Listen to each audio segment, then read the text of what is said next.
and sometimes we do need to bring some seriousness to what should be a fun occasion.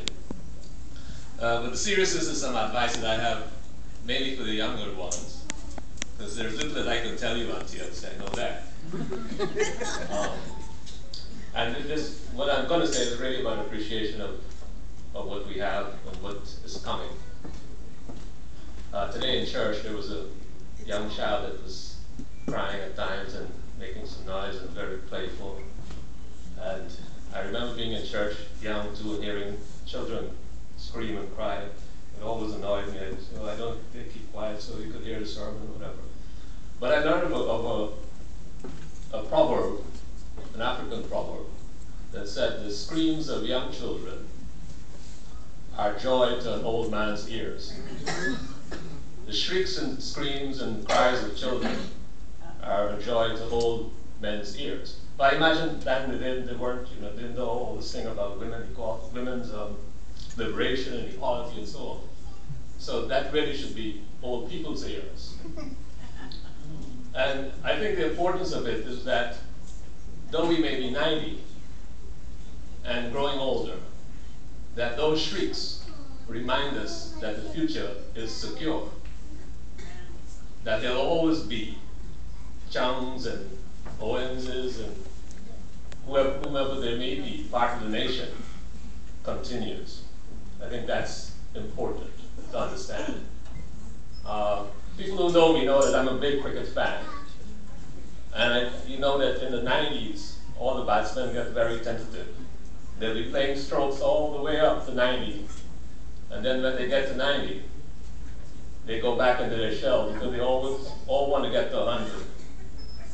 Because if you haven't made 100, you're not a real batsman. But I don't anticipate that Auntie Elsie is going to slow down.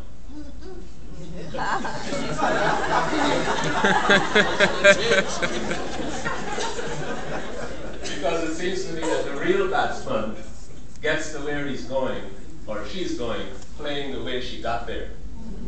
Yeah.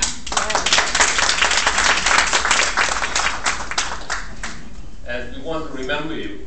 Remember the innings that you played with courage and creativity. It's the art of it that we enjoy. I appreciate all that you've done for me, for my family. You've always been a rock for the entire nation, the Chung and the extended nation. Whoever wanted a place to stay, it was there. I remember one time traveling in the car, you had returned home on my way from school with Dad, and he was lamenting the fact that I didn't know what I wanted to do, that I was in fourth form.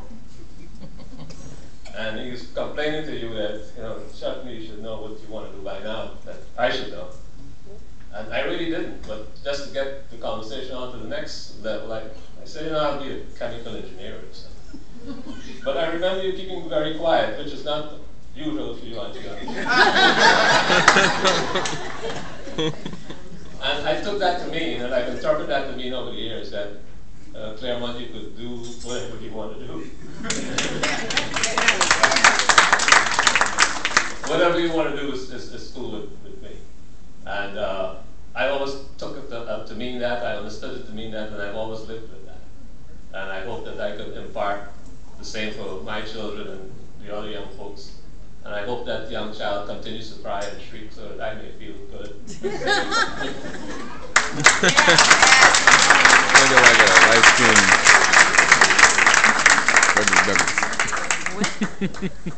So, just so I keep this clear, because I don't have Auntie Elsie's